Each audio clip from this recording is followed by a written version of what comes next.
உங்கள் favourite TV ஷோக்களை இனி miss பண்ண தேவையில்லை. ZEE5 இல் முற்றிலும் இலவசமாக காணுங்கள். இங்கேயும் எப்பொழுதும். இப்போதைக்கு நானும் நீ பத்தி யோசிக்கிற நிலைமையில இல்ல. ஆனா இந்த ஜெய் என் வீட்டுக்குள்ள காலடி எடுத்து வைக்க கூடாது. இத்தனை வருஷம் அவன் யாரோவா தானே இருந்தான். இதுக்கப்புறமும் அவனை இப்படியே இருந்து எக்கேடோ கெட்டு போ சொல்லுங்க. என் மொத பையனை நான் தலை முழுகிட்டேன்னு நினைச்சுக்கிறேன். அம்மா ஷோ ஐயோ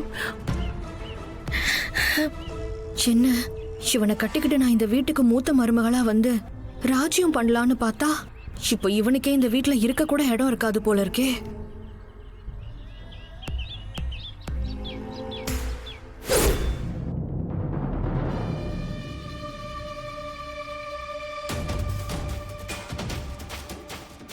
அன்பு, இங்க நடந்த விஷயத்துக்கும் நம்ம ஜெய்க்கும் எந்த சம்பந்தமும் கிடையாது.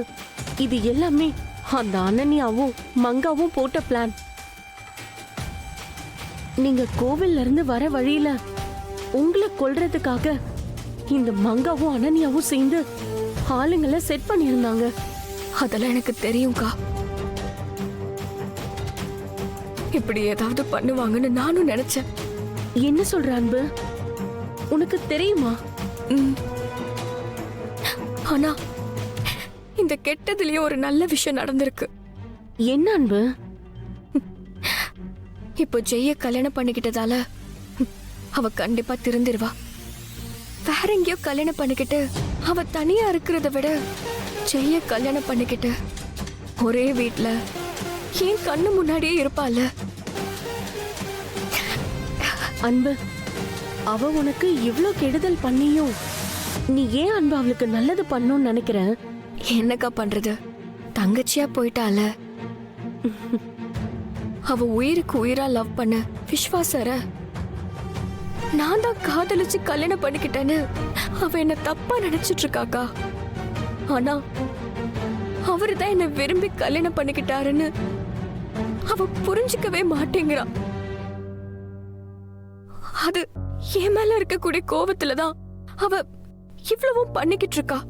அவ பண்றதெல்லாம் தப்புன்னு அவ கண்டிப்பா ஒரு நாள் புரிஞ்சு பாக்கா. எனக்கு உங்ககிட்ட இருந்து ஒரே ஒரு ஹெல்ப் வேணும்க்கா. சொல்லு அன்பு. தயவு செஞ்சு இந்த விஷயத்தை பெருசுப்படுத்திடாதீங்கக்கா. இத யார்கிட்டயும் சொல்லிடாதீங்க. நீங்க யார்கிட்டயும் சொல்ல மாட்டீங்கன்னு எனக்கு சத்தியம் பண்ணி கொடுங்க.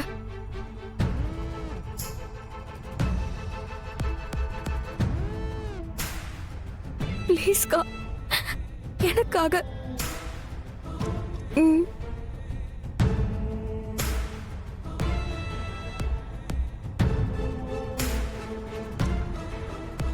யாருக்கிட்டையும் சொல்ல மாட்டேன் அன்பு.